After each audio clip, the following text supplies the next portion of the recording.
Aku bukan orang asli Semarang. Aku berasal dari Kudus, kota kecil yang terkenal dengan jenang dan menaranya. Karena pekerjaan, aku harus pindah sementara ke Semarang bersama istriku. Sudah 3 bulan aku tinggal di rumah kontrakan kecil di pinggiran kota, dekat area perbukitan yang sepi. Awalnya, kupikir semua akan biasa saja. Tapi perlahan, aku mulai merasakan sesuatu yang aneh. Sesuatu yang tak bisa dijelaskan oleh logika. Sebagai pendatang, aku tidak tahu banyak tentang daerah itu. Warga sekitar selalu berbicara dengan nada pelan jika menyebut masa lalu tempat ini. Aku tak peduli, sampai kejadian itu mulai terjadi. Perempuan itu, dia duduk di teras rumahnya, di atas kursi goyang tua, setiap sore hingga malam. Tubuhnya kurus, wajahnya pucat, bibirnya kehitaman. Tapi setiap kali aku lewat, dia selalu tersenyum dan berkata pelan, "Hati-hati ya nak." Aku membalas senyumnya, merasa iba. Kupikir dia hanya wanita tua yang kesepian. Rumahnya berada di dalam komplek perumahan tua. Rumah-rumah besar berwarna putih, dengan model tahun 70-an. Jalanan di sana lebar tapi sepi. Tak pernah kulihat penghuninya. Tak ada satpam. Tak ada anak-anak bermain. Seolah perumahan itu mati. Aku harus lewat situ setiap kali ke rumah rekanku, Hendra. Kami mengerjakan proyek kantor bersama. 2 kali seminggu aku pasti melintas di sana, bahkan sampai malam. Hendra sudah sering memperingatkanku, tapi aku tak menghiraukannya.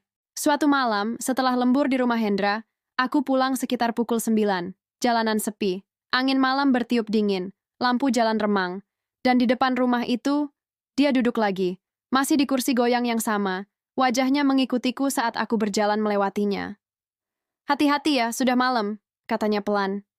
Aku tersenyum, menjawab, "Iya Bu, terima kasih." Aku tak tahu kenapa, tapi kali itu bulu kudukku meremang, seolah matanya terlalu dalam menatapku. Minggu berikutnya aku lewat sana lagi bersama Hendra. Saat melintas, aku memperhatikan rumah itu. Teras kosong, tak ada siapa-siapa. Aneh, biasanya di depan rumah itu ada ibu-ibu duduk di kursi goyang, gumamku. Hendra tiba-tiba menghentikan motornya. "Ton, kamu nggak bercanda kan? Rumah itu udah lama kosong." Aku menatapnya bingung. "Kosong gimana? Aku sering lihat ibu-ibu duduk di situ." Wajah Hendra pucat. "Ton, itu rumah angker. Udah belasan tahun nggak ditinggali. Pemiliknya meninggal bunuh diri." Aku terdiam, tapi dalam hati, aku masih yakin yang kulihat itu nyata. Beberapa malam kemudian, hujan turun deras saat aku pulang. Aku kembali melewati perumahan itu. Lampu jalan redup, air mengalir deras di jalan. Dan di depan sana, di bawah lampu taman yang berkedip, dia duduk lagi. Kali ini, ia menatapku sambil melambaikan tangan. "Nak, mampir dulu. Jangan kehujanan." Aku ragu, tapi karena hujan makin deras, aku akhirnya berteduh di teras rumah itu. Dia tersenyum ramah. "Kamu tinggal di mana?" "Di Gang Sekar Mawar, Bu," jawabku. Ia mengangguk lalu berdiri perlahan. "Tunggu sebentar, aku buatkan teh hangat ya. Jangan pergi dulu." Dia masuk ke dalam rumah, tapi lama sekali tak kembali. Aku menunggu, hingga akhirnya memutuskan melihat ke dalam. Pintu dibiarkan terbuka. Gelap. Hanya cahaya dari teras yang masuk. "Bu," panggilku pelan. Tak ada jawaban. Aku menajamkan mata, mencoba melihat isi rumah, dan saat itulah aku sadar, ruangan itu berantakan, kotor, dan penuh debu. Perabotan rusak, kaca lemari pecah, kain sobek menutupi meja. Itu bukan rumah yang dihuni. Itu rumah yang sudah lama mati. Tiba-tiba bulu kudukku berdiri. Aku mundur perlahan. Lampu taman yang tadi menyala kini padam. Lingkungan sekitar gelap gulita. Hanya cahaya hujan dan petir yang sesekali menyambar. Aku hendak turun dari teras, tapi kepalaku menabrak sesuatu. Dingin, basah, berat. Perlahan aku mendongak. Dan di atas sana, di bawah langit yang menyala oleh petir, ada sosok perempuan tergantung. Rambut panjangnya menutupi wajah, lehernya tertekuk ke belakang. Kakinya menyentuh kepalaku tadi.